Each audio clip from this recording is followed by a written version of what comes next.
Good afternoon, everyone. Thank you for joining us today as we talk about Beyond Technical People Skills for Successful AE Transitions. A couple housekeeping items before we dig in here. In the handout section on the right-hand side of the panel, you will find the handout for today, our slide deck. So feel free to save that, take some notes, print it out, do whatever you feel is appropriate. We have the question box. So as we go along here, we won't be able to pause and take questions throughout. So do put them in the chat box or the question box, and we'll do our best to try to answer some at the end of the session today. And if we're not able to get to your question, we absolutely will reach out to you one-on-one and make sure that we connect with you to answer any questions you might have. So if you find that you're having a little bit of challenge with the audio, you may want to dial in from your cell phone or landline phone. It might be helpful, might be clearer, so feel free to jump over there if you need to. So we're really excited about today. As with many of our webinars, you know what to expect at the end if you've participated before. We ask that you complete the survey, give us feedback, put any suggestions in there that you want to see us talk about or cover in upcoming webinars. And if you have any questions that you forgot to put into the chat box, you certainly have the ability to enter them there. As with all of our webinars, we will be doing polling questions. We have 3 today. It is part of the requirements that we have in order to offer credits and so forth. So without further ado, I'm really excited because we have a great lineup of speakers here, great content. This is a topic all 3 of us are very passionate about. So if Kate, you'll go ahead and give a little bit of a background for the audience, that would be great. Sure. Good afternoon, everyone. My name is Kate Allen, and as you'll notice, a little PE after my name. I'm actually a mechanical engineer. I've been in the industry for about 30 years. I've been a practicing mechanical and primarily designed healthcare, but I'm a mechanical with a little bit of a twist. My first degree is actually in psychology, and then mechanical engineering, and then also my MBA. I've been in firms from co-founding an MEP firm to working in a 600-person international firm, and everything in between, full service as well. So I'm excited to share our stories today and hopefully give you some new things to think about. Thanks, Christy. Awesome. Kate, I'm going to go here and introduce myself. I am Scott Butcher. I am the Director of the Strategic Growth Advisory here with Stanball Ness. Joined Stanball Ness last year. Thrilled to be part of the team. I've been in the AEC industry for about 30 years. I've been on the consultant side, working with MEP firm, architecture, even construction, as a principal, chief marketing officer, and business developer. And I work with firms to help them improve their marketing and business development acumen, and that's the development of the people. So I am really into and about people skills, professional development, and helping firms think more strategically. And with that, Christy, I'll tag you in. Great, thank you. My background is a little different. It is varied, very much like Kate's, in that I started out in accounting and grew an appreciation for the human resources piece of it, and then eventually pursued my PhD in organizational management. I have a passion for the workforce, the workplace, and all the dynamics in between there. I did not work in an A&E firm. However, I've spent the past 5 years working with A&E firms closely, attending many of the conferences so I could get up to speed with some of the pressing challenges that all of you face. So I'm really excited to share the screen here with both Kate and Scott, and we are excited about the learning objectives for today. We're going to talk about those trends and key drivers. It's something that Scott monitors very closely, and he has some key insights for you. We're going to talk about why people skills are such an attractor and can really be a differentiator. So as you're out there trying to find talent, keep talent, people skills can definitely be a critical part of that, among many other things, which we will talk about.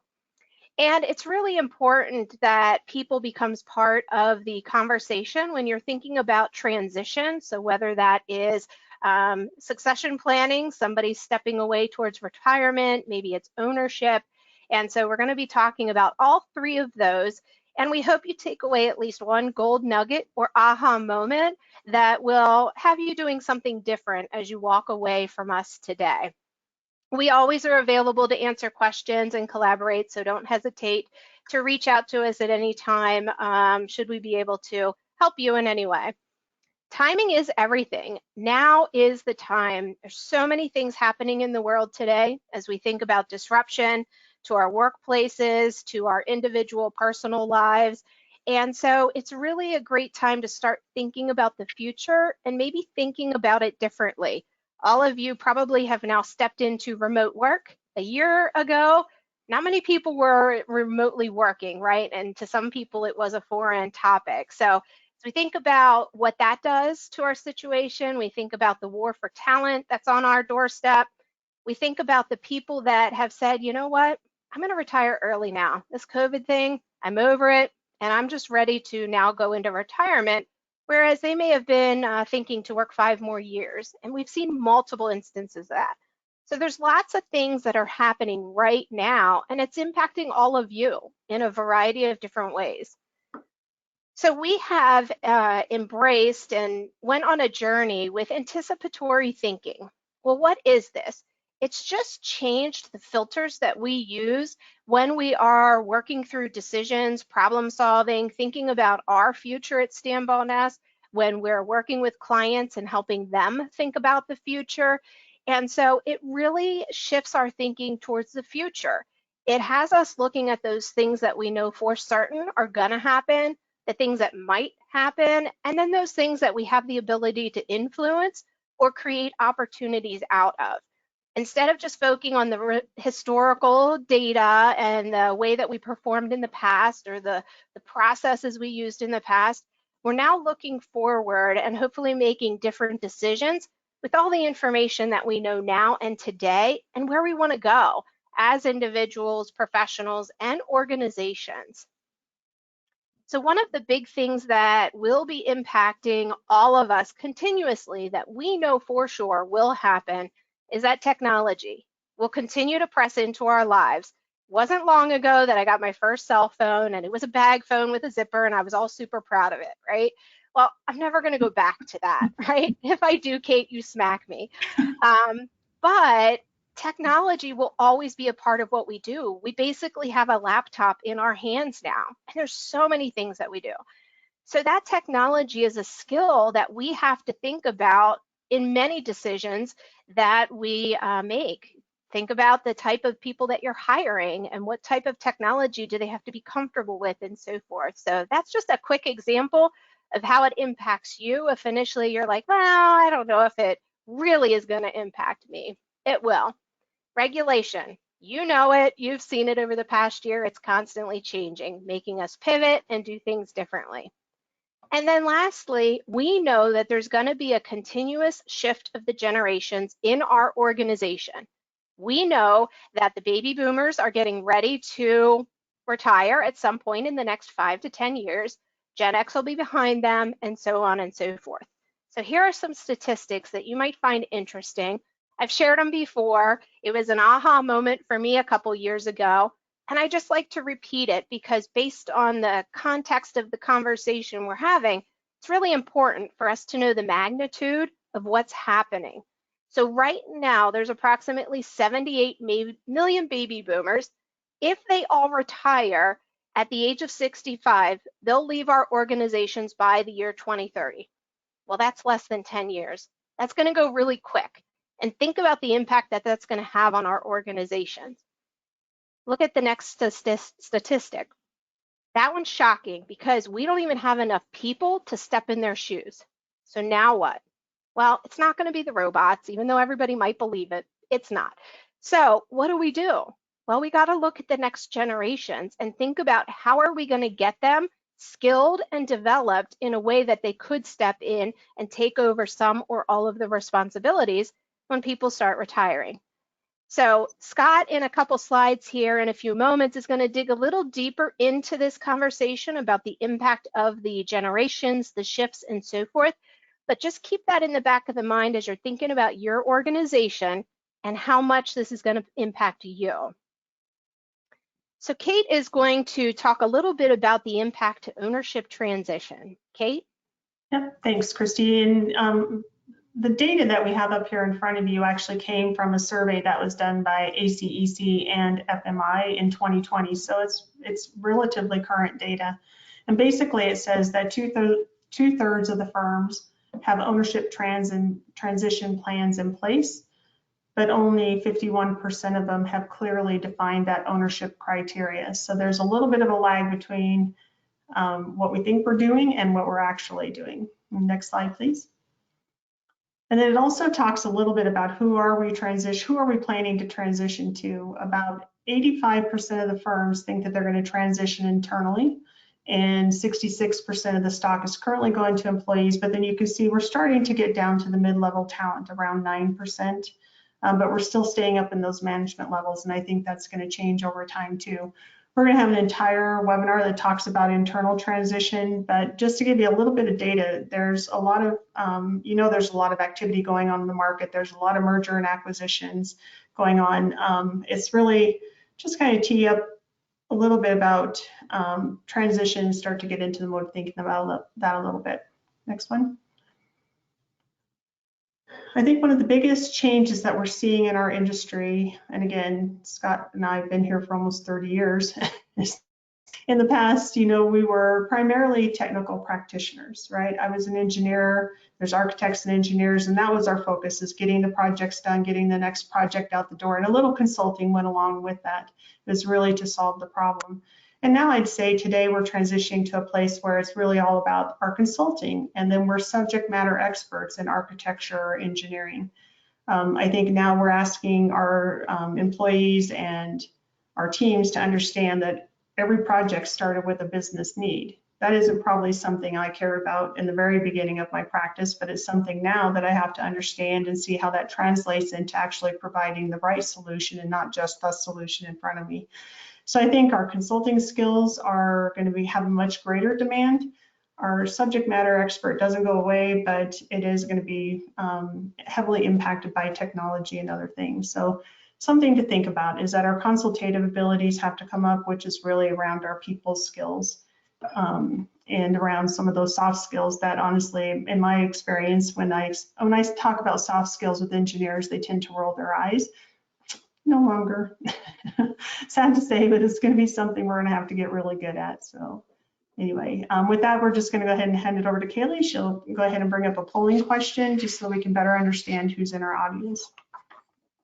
So is your firm anticipating an ownership transition in 1 to 2 years, 3 to 5, 6 to 10, over 10 years, or maybe it's not applicable at this time or not applicable at all? We're curious and we want to be able to share the results so that way all of the peers here on this webinar get to see where are other companies at as they look at their future here in the near term and maybe longer term. All right, Kaylee, how are we doing there with our percentages? We have to get up to about 80% completion, so click away, please. Yeah, Christy, we have a few more moments here. All right, it looks like about 85% voted, so I'm going to go ahead and share these results for you to go over them. Thank you. Excellent. All right, so we do have a lot of people that will be impacted in the next 5 years by ownership transition. So some of the things that we've talked about already, you're worried about, I'm sure, or you will be as you walk away from the conversation. And then some of you do have a little bit more leg room, which is good because 10 years is a nice, comfortable amount of time to be able to plan a transition. Certainly doable in less than 5 years. It might just have to be expedited a little bit. And those where it's not applicable, okay, good for you. Maybe it's longer than 10 years, pretty far out on the horizon, but we're glad you still joined us because you have an interest in this topic and this discussion today. So as I said at the beginning, we are very passionate about this topic, and you'll see that come through with Scott Butcher as he talks about trends. Scott? Awesome, Christy, thank you so much. And I have to say, you put the image of the bag phone in my head. As I was really, really proud of my first bag phone. One of the first things I did is I climbed a mountain in Virginia with it over my shoulder so I could call a friend just to say, hey, I'm calling you from the middle of nowhere. How awesome was that? Times they change, times they change. So I'm excited to talk to you about trends. Speaking of changing technologies, we're going to talk about some of the workplace trends that we really need to be aware of. And the first thing here is really about baby boomers. And so you've probably heard 10,000 baby boomers retire every single day. That's actually a misquote of a statistic. The real statistic is that 10,000 baby boomers turn 65 every day. We know baby boomers are generally spending more time in the workforce. They're retiring later, though I will also say we've seen a counter trend as of late with retirements accelerating because of COVID. They were working at home and said, you know what, this is great. I'm just going to call it a career and stay at home. But here's a 9-month mind-numbing statistic. So 10,000 boomers turned 65 every day right now. Within the next 3 years, that is going to grow to 12,000 a day. That's going to be peak aging of the boomers moving into the retirement age category. So this is going to be significantly disruptive within our firms. So if you look at this next graphic here, this is the composition of our workforce. Oh, excuse me. This one is the composition of the millennials, Gen Xers, baby boomers, Generation Z by the years they were born and their current age group. So the newest components in our workforce, that's the Gen Z, the iGen, Generation Next, whatever you want to call them. And, the oldest ones are like 23 years old now. So they're just entering the workforce. But look at the millennials. Remember when the millennials were the new kids on the block? Well, if you've been in this business a while, does it scare you that the oldest millennials are now around 40, even 41? That's a staggering statistic, which means the Gen Xers, where I fall, we bridge the boomers and the millennials, these two mega generations, and we're sandwiched in between. With the oldest of the Gen Xers around 56, boomers, look at that, 75. The oldest members of the baby boom generation are already 75. And so we bring our lenses into the workplace, we bring baggage, and we bring stereotypes. And so here's some of the stereotypes that you might be. Let me do the breakdown of the workforce. Christy, if you could advance that slide. So you can see baby boomers are accounting for about a quarter of the workforce right now, with Generation X as a third and millennials 35%. So Gen X never actually was the largest generation in the workplace. That mantle was handed from the boomers to the millennials. So it's tough being a Jexer in between. So look at these stereotypes that we bring into the workplace here, right? So the boomers, they're apathetic, they don't care, they're afraid of technology. But those millennials, they're so entitled and lazy. And, Gen Xers, latchkey kids, man, we're cynical, we don't really care. And then, of course, these Gen Zers coming in, they're like, squirrel, no attention span, they're just glued to their phones. We bring with us these perceptions or these biases. So let's talk a little bit about these generations. So baby boomers, we must understand the worldview that they have and what was impacting them during their formative years. That's true for every generation. For the boomers, it was growing up during the Cold War, seeing the Vietnam War. Obviously, the civil rights movement was very impactful, but how about getting the first television in their house when they were children, or seeing men walking on the moon, hugely impactful to their development. But through it all, they've aspired to have job security. And that's been a major aspiration of the baby boom generation in the workplace. Obviously, they're early IT adopters, from televisions to when the rotary dial phones went to the push button phones, and they just follow the technology path. If you look at their career path, it's largely within the company. They're defined by their employer. They got a job, they stayed with the employer, they were loyal to the employer, and they work to have upward mobility in their careers within that vertical of that particular employer. Communication, telephone is still key, but really face-to-face is preferred. You want something to get done, you got to do it in person, sitting across the table from one another. And then you look at their motivations. They're loyal to the companies, they truly value teamwork, and they bring a sense of duty to the workplace. Now contrast that with Generation X, that's making up about a third of the workforce right now and in the coming years. What did us Gen Xers, my Gen Z? Well, we saw the Berlin Wall come down. We saw the end of the Cold War.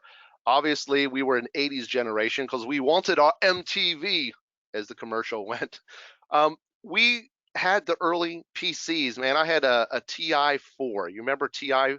There was TI-3, Texas Instruments, and then in the workplace, it was the Trash 80s, the TRS 80s, if you remember those. So we saw these things, but we also saw divorce. Divorce not necessarily from our parents' generation as much as the baby boom generation. And so these impacted our worldview, and it made us say, you know what, we should have some work-life balance. We need to have some independence. And boy, isn't that a perception of the Gen Xers, man. I'm just going to sit by my computer. I'm going to do my job. I'm going to do it well. Leave me alone. You want it done right, you got to do it yourself, right? That's Gen X. That's typical Gen X. Gen Xers are digital immigrants. We weren't born with a phone in our hand or, a VR headset, but we adopted. So we became immigrants and embraced the technology. As far as career, a Gen Xer stays in their lane in their chosen profession, but might be jumping around employers as a way to have upward mobility. Better to get a raise switching firms than staying at a firm and relying on that career path. Communication, yeah, whatever. We'll take whatever you need, however you want to communicate with us. Gen Xers okay doing that. Decision making, face-to-face is still good. We got that from the baby boomers, but online, that's okay too. But now when you look at, within the motivations in the workplace, diversity is creeping in here. So that's a driver now with Gen X, the role of diversity in the workplace. Still that work-life balance, because guess what? We have a life outside of work. So that's sort of the framework of Generation X. So now looking at the workforce in 2025 here, you can see Gen X is still 33%, not moving at all, but look at the piece of the pie for baby boomers, dropping all the way down to 7% just in the next few years. And that's because we're hitting this peak aging into the 65-year demographic for the generation. And millennials now 40% with 20% of Gen Z. So you're seeing the influx of Gen Z into the workforce, taking the jobs of the boomers or the employment figures of the boomers. So the makeup is shifting greatly, and that means we need to rethink our approaches at our firms. So let's briefly talk about the millennials here. So their worldview, obviously 9/11, other natural disasters, school shootings, unfortunately, the advent of social media, all played roles in the development of millennials. You've heard it said, you've experienced this, the millennial generation wants flexibility, freedom and flexibility, big aspirations in the workplace. These are the digital natives. They've never known a world without technology, even if it was more basic technology when they were younger. They view themselves as digital entrepreneurs. So even if they're a W-2 employee at your firm, they still kind of view themselves a little bit of a 1099 fringe employee because they have other aspirations outside of work. Work is a means to an end. It pays the bills. It pays off the college debt. So they're not as loyal to their employers. And you might have seen the statistic, the millennials switch jobs every 2.8 years or something like that. So we really need to focus on retaining them. Communication, as you imagine, is more digital technology based, though they're adopting a behavior from the baby boomers, and that is that they like to be in person or face to face with decision making. So the workplace motivations are responsibility. They want responsibilities. They want time with their managers. So they want that mentoring, and they want to try new things. Absolutely critical. And then finally, our Gen Z, iGen.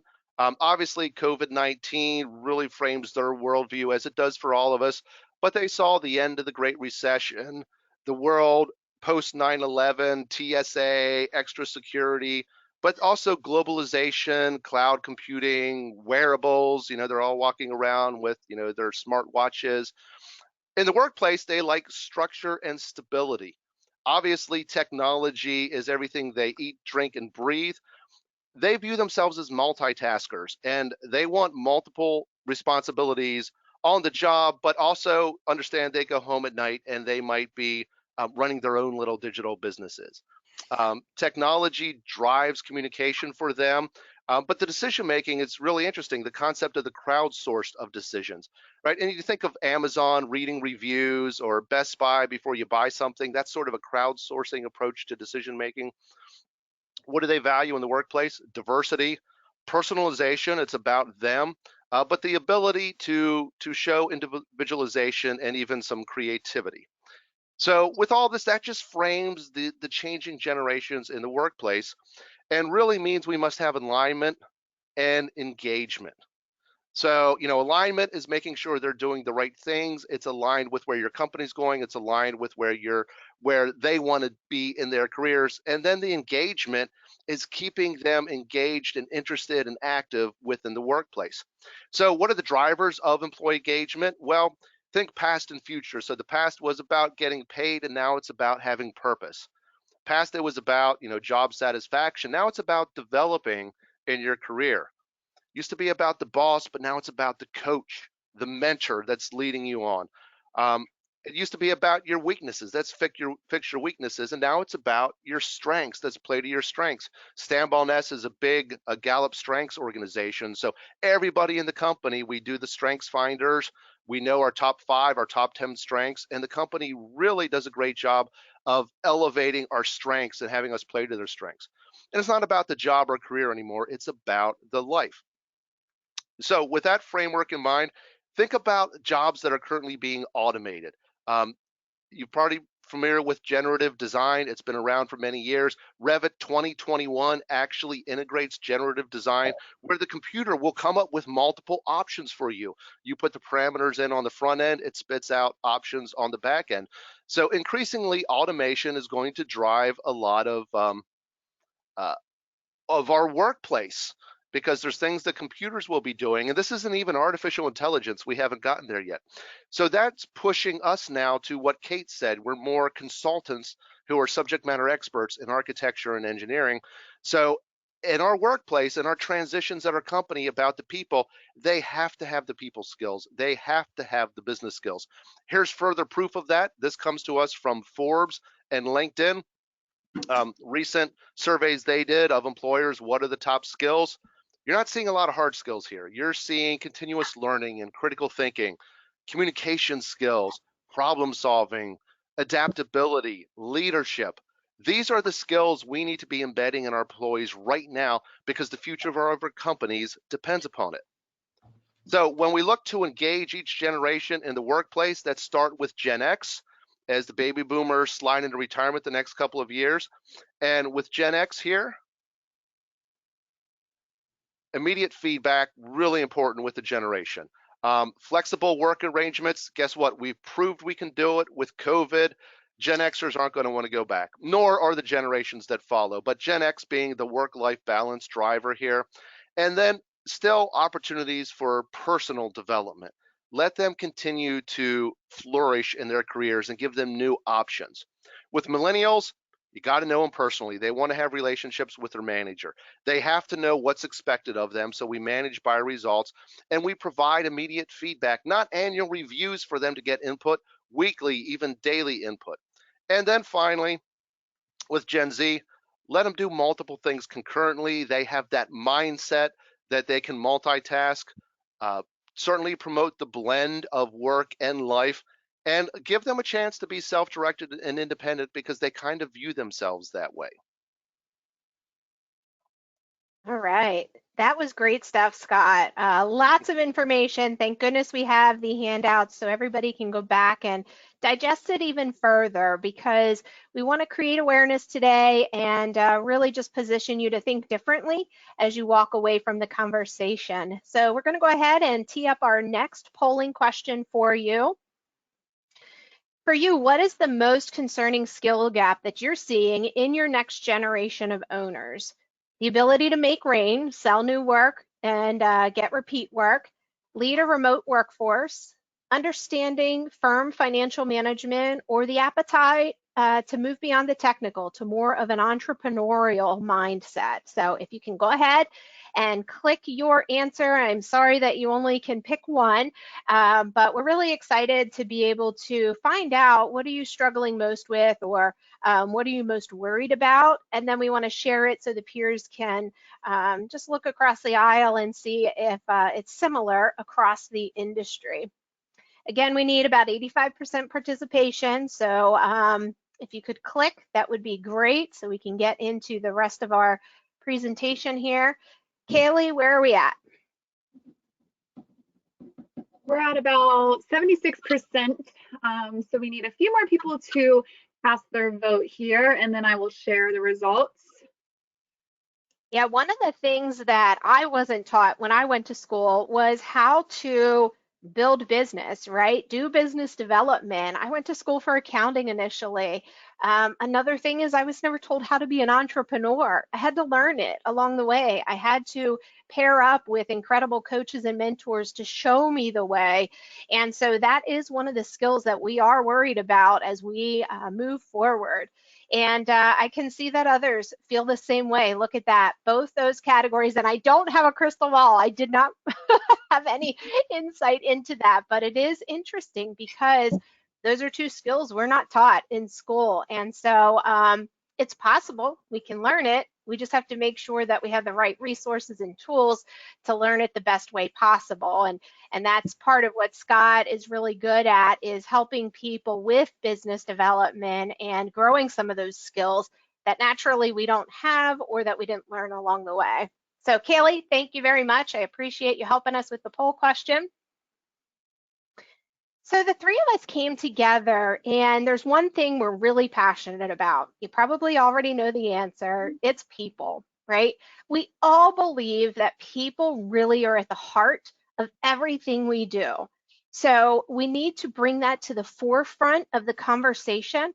As we were collaborating and talking together over the past couple months, and as we were pulling this presentation together, we have shared experiences that each of us have had where people wasn't at the forefront, people wasn't the center, and it wasn't really given the attention that it was needed. And unfortunately, it's a disservice, especially when you're in a professional services firm, right? Because without the people, you don't have anything. Without their knowledge, you can't sell a service, right? And so there's many other industries too that are impacted by that. Think of hospitality. There's many that we can pull from. So we're really passionate about the lead with people. And as we were collaborating, we were trying to come up with a visual that really spoke to what we were thinking and talking about and so forth. And Scott just has a wonderful way of uncovering some great graphics. And so he found this for us. This is our introduction of this diagram here. And as we spend the rest of this time together, we're going to walk through each one of these pieces, and we're going to talk about how it impacts our organizations, the things we need to be thinking about as we are considering transition of owners, leaders, etc., and those moving pieces as we will have the generations move through our organization and the hands of responsibility will pass from one to the next. So through all of this, we use that anticipatory thinking. We're using a proactive approach and trying to anticipate, okay, what are the trends we're seeing? How does that impact the decisions we're making today? And what do we need to do in the future to take us where we want to go? So you'll see that at the essence of what we're talking about for the rest of this session today. And we're going to start with the change management.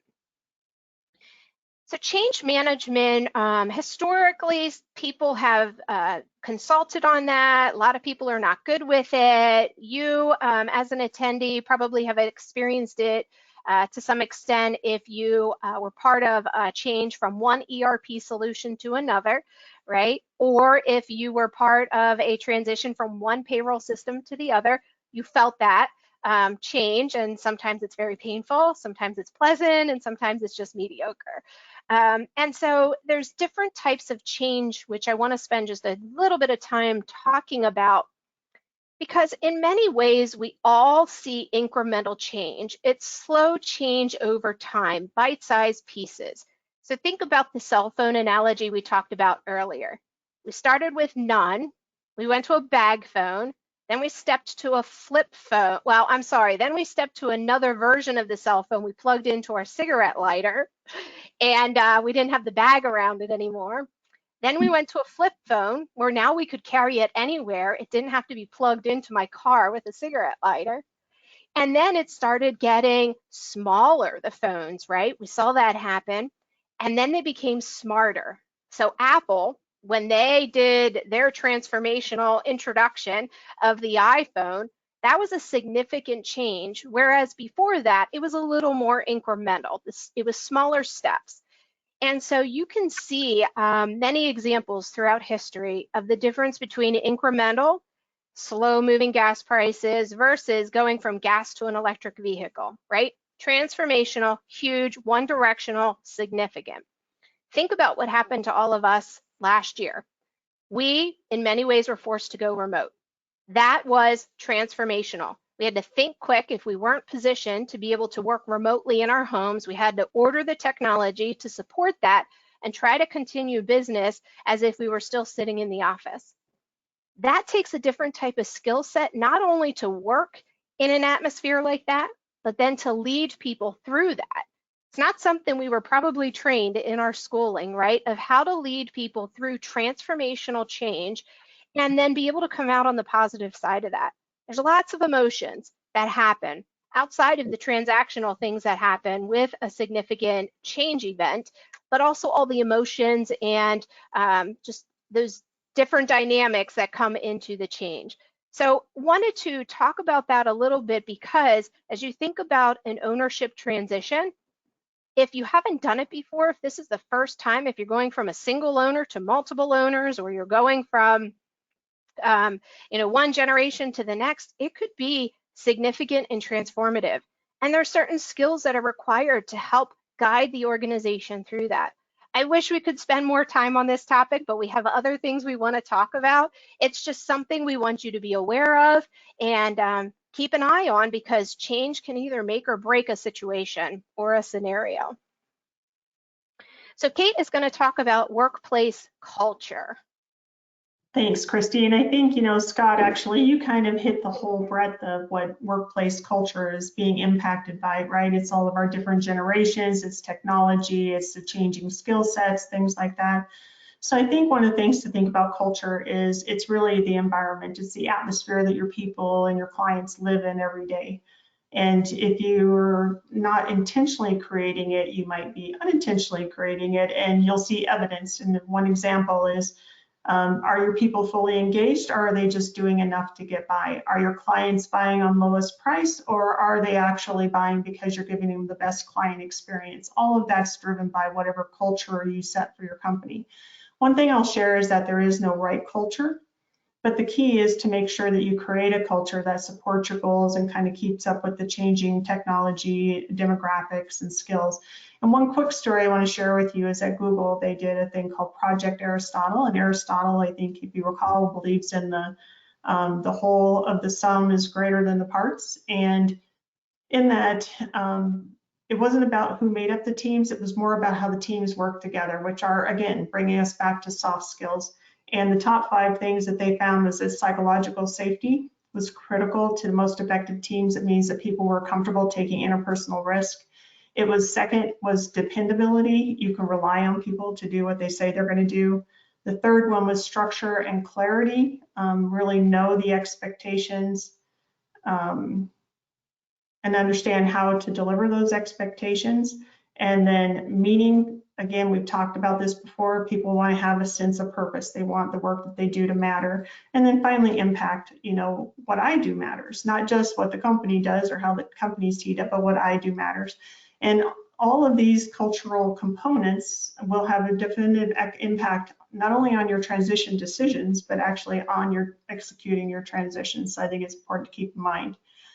This is kind of the technical definition, but again, it's just the environment that you live in. We're going to talk a little bit next about communication. Communication is a really simple word, but it's a huge challenge, right? I don't think I've ever seen a strategic plan that doesn't say, hey, we need to improve in our communication, whether it's keeping people informed, talking amongst our teams, whatever it is. But the intention behind this when it comes to transition strategies is that let's manage the people side as deliberately as we're going to manage the transaction side, right? The financial transaction, the physical transaction. And transition for everyone is stressful. And why is it stressful? Because it has so much uncertainty around it. And what's one of the biggest antidotes to uncertainty is communication, right? So it's taking that art of listening effectively, listening with the intent to understand, not just hearing the words. It's asking a lot of questions. It's good, strong communication, which is truth, transparency, those kinds of things. A willingness to be vulnerable, which we just talked about. One of the most important things about it in transition is that it actually replaces stories. When there's uncertainty, we tend to build thought models, and that thought model creates a story. And it can spin us all the way up. It can distract us, take us out of the work environment. It can create stress at home because people don't really know what's going on, whether you're planning to close the doors, transition internally or transition externally. So communication is kind of the antidote to that. And I'm just going to share again one quick story for you outside of our industry is that Jack Welch, when he's with GE, they did a lot of acquisitions, and one of their strategies was to make sure that they invited the significant others to the conversation as well. So if you think of a big hotel ballroom and we're talking about what's coming, what's going to happen, you can imagine that the people at home that don't get to hear the day-to-day, they don't get to hear the stories, that they're very concerned, they're very worried. It's their livelihood, it's their family, it's their future. And so bringing them into the discussion can actually help them ask their own questions, kind of calm those fears. So as you consider transition, that might be, hopefully, maybe something new that you might consider. Anyway, that, Christy?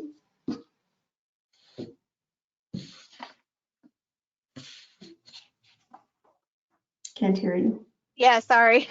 So as we think about recruiting, I want you to walk away with just a different way to think about your next hire. So as you think about some of these dynamics that'll be impacting your organization, like Kate had mentioned about the ownership transition and thinking about the interplay with spouses and so forth, that's such a critical piece of that. And think about the growth mindset and some of the skills that Scott Butcher had outlined on the slide a few moments ago from Forbes and LinkedIn. What are those critical skills that are needed?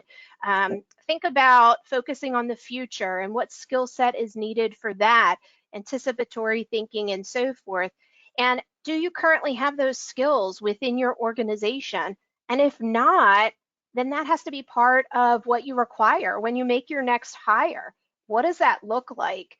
You have to sometimes use creative techniques and uncover pathways and connections in ways that you haven't before to try to uncover those skills, because the people that are just applying to a job posting might not be the right fit or might not be the solution as you head forward. So recruiting is going to continue to be a very important part of what you do, not only with ownership transition as you're trying to fill in those roles and responsibilities that the former owners, those that are retiring and walking away, used to perform, but then also as your organizations shift with the influx of technology and some of the other outside pressures, the skills that you needed in the past may not be relevant or as much of a critical component of what that person does or possesses as you move forward.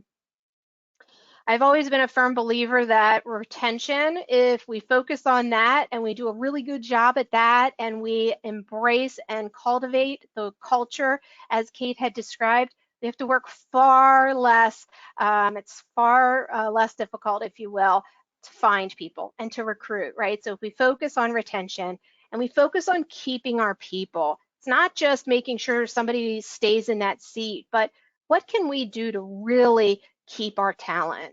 Check in with them, find out what's important to them as they're thinking about their future. Conversation with a baby boomer is going to be different than somebody with Gen X versus a millennial or a Gen Z, and find out how you as a leader can really get them excited about staying with your company for a long period of time. You'll see statistics out there where the younger generations might stay in a position for 3 years. Well, what can we do to extend that and really hold on to them because that's less recruiting we have to do. It's less costly, less painful, and then also minimizes disruptions as you have people moving through the organization outside of just the natural evolution of the generations and so forth. Very similarly, as you think about developing your people, it's not always just about vertical growth. To some generations, that's important, right? Job titles and showing the demonstration of vertical growth. But in many ways, the younger generations, they just want to continue to learn horizontally. They want to work on an exciting project, something more challenging, something different. And so what can we do to help engage them in that? But then as you think about ownership transition and you think about people that are stepping away, think about what is leaving your organization and the skills that are going to be needed to successfully navigate into the future. We talked about entrepreneurial skills. We talked about business development. Kate, Scott, and I can talk about numerous situations in which somebody was promoted to a manager, that vertical growth, and they shouldn't have been. It just wasn't where they excel, right? So we want to be cautious not to just put somebody in a role because we need it, because it's an urgent situation, but really give thought to, does that person have the ability to learn those new skills and still continue to give back to the organization and so forth. So Kate's going to talk about compensation a little bit here for us. Yeah, so not to get into the technical components of compensation strategies and stay more on people, I just want to share a couple stories with you. We all have our compensation philosophies. Some people pay low base, they bonus high. We offer shares, we don't offer shares. I do want to share one story with you. There was a firm that came to us and had wanted to sell, two owners primarily, and it was a very, very successful firm. And partway down the road, we discovered that they were actually paying themselves $700,000 plus a year each. That's not even sustainable in a transition where they could sell the firm, right? The new firm they're coming into never probably sees salaries like that. So at the end of the day, they kind of, sad to say, they really wanted to sell, but they became a little unsellable. They had transitioned their lifestyles to kind of match their compensation. When it comes to internal transition, it's more of a, it's a process. It's something you have to think about a little bit more. Again, what we pay people and bonus people is typically what they can buy our firms with, unless they have a, inheritance or something else or another source of income. So we need to set up a strategy that allows us to enact the transaction, which is the ownership transition. And I'm not talking about leadership when we're talking about compensation, but it'll allow us to actually transact on the shares without creating, 20 years of debt for someone or decreasing their annual take home because they are servicing their own debt so much. So it's something to think about, it's something to be intentional about, and it can be modeled, but don't leave it to chance. If you're going to do internal transition, one of the things you run into most is that the debt is just too much for most people to take on, especially in today's environment where we have we're taking care of our parents. We still have a lot of college debt. We're buying a house. We have all these different pressures on our funds. And so again, something to not leave to chance. A lot of times if the debt on the buyers is too much, then we end up selling the firm. And it'd be better not to end up in that situation if that isn't your preference. Christine? We've talked already quite a bit about leadership transition. The one takeaway is that as you are handing off responsibilities from one person to another, whether you are doing that internally with somebody already in your organization or you have to step outside and find somebody to fill that role, it may not be an apples to apples comparison. It might be apples to oranges.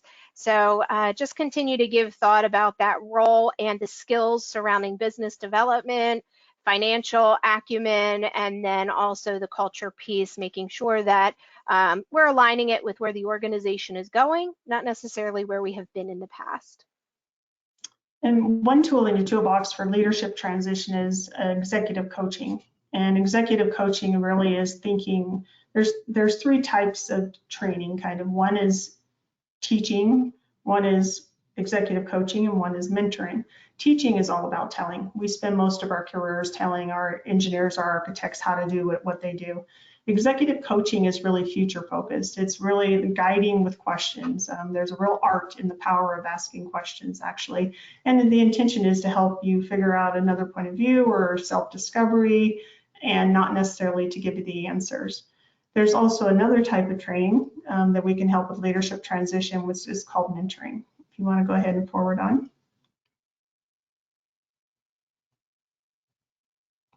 Okay, mentoring is really, it's a past experience, and Scott and I are both working with a firm right now, setting up their mentoring program, and the intention is we have all of this brain trust and knowledge that's about to leave our firms, and we want to do our absolute best to transition that knowledge. And they also, the people that are leaving our firms, have a tremendous amount of turf time, so they have those experiences that we don't have in the younger generation. It's really about encouraging reflection and action and really giving them another point of view. So you might hear something, one thing you may consider. So again, it's different than technical training.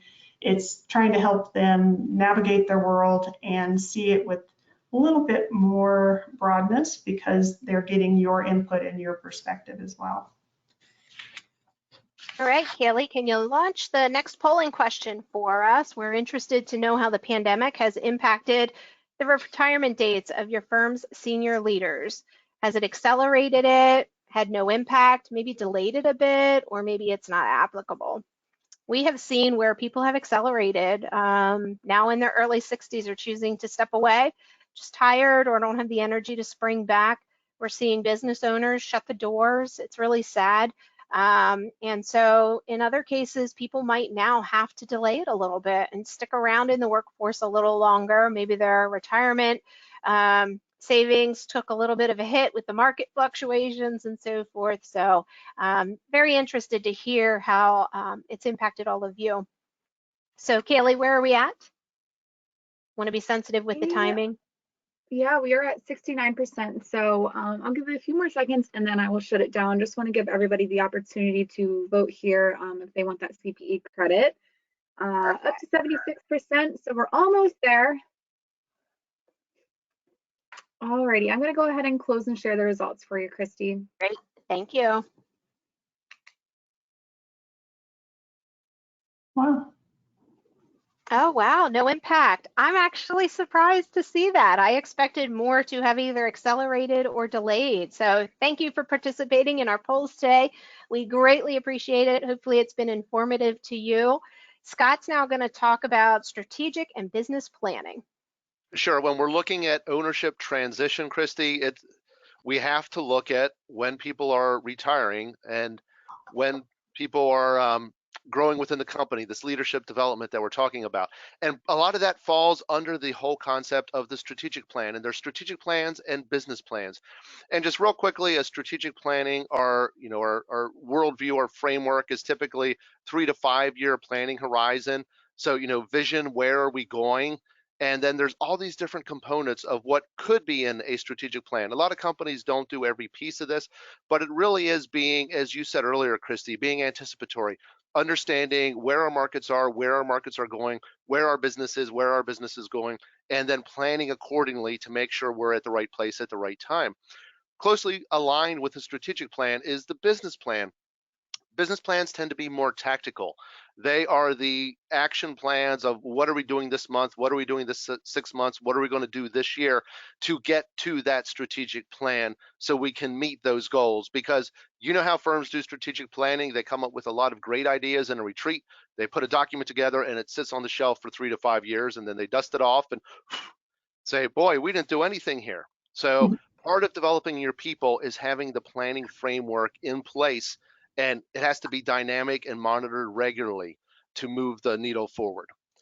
And then talk a little bit about client experience. Kate, you mentioned client experience, and this is just understanding our clients, understanding every touch point that we have in a relationship with the client, from they don't know we exist till we're working with them and we're doing project closeout. And how do we bring value to each and every interaction? How do we understand our clients' clients? So if you're working with universities, what do you need to know about the students? Or if you're working with healthcare systems, you have to understand the patients. Or with transportation organizations, these are the drivers on the roads and the bridge, and it's understanding our clients' clients and building the right business model around that. Might be adding services, adding new talent. Again, it's being anticipatory so we can understand how to best serve these clients now and in the future. And then shifting gears just a little bit, let's talk about integration strategies. So if you do decide to sell your firm or you are bought by another firm, it can sometimes, integration is kind of where things tend to break down. In fact, most mergers and acquisitions, it's where integration is where things break down. I'm not talking about the integration of ERP systems, project management processes. I'm talking about people. And I actually picked this picture. This is in Switzerland. It's in Zermatt. You can see everybody's kind of going in different directions. Some people are standing in a wedge. If you're a skier, you know, they probably don't want to go over that edge. You know, depends on what's ahead of them. But you know, again, focusing on the people and giving them time to get to know each other, to get to understand what matters, can actually help you get better aligned and help integration be more successful. It takes a lot of time, it takes a lot of intention, and it takes a lot of planning in order to actually make this 1 + 1 = 3, because at the end of the day, they both chose to work for different firms, and now you're asking them to really combine and work together under a different firm name. Or potentially half of them are coming in to work under another firm name. So I don't want to overstate the importance of people, but I want to understate it. It's still a transaction, but at the end of the day, it's still people-centric. The other thing is business improvement. Everything that we've talked about today, you know, this building might look very interesting in this picture, but is it really functional? So it's not only keeping an eye on culture, it's also strategy, financial performance, project management, process and standards, all kind of those non-people things that we have to do in order to keep a healthy business. At the end of the day, you can't forget about running a well-run business, but people is a big layer that we want to make sure that we lay over that, and that's why we share our philosophy. Our philosophy is lead with people. Any transition decision that you make, whether it's internal or external, it's going to affect you. It's going to affect your family, your employees' families, your clients, everyone that you touch in the industry. So it's not just a transaction. It's not just a financial event. It's something that has a much broader reach into it, and hopefully we're sharing that story with you today. All right.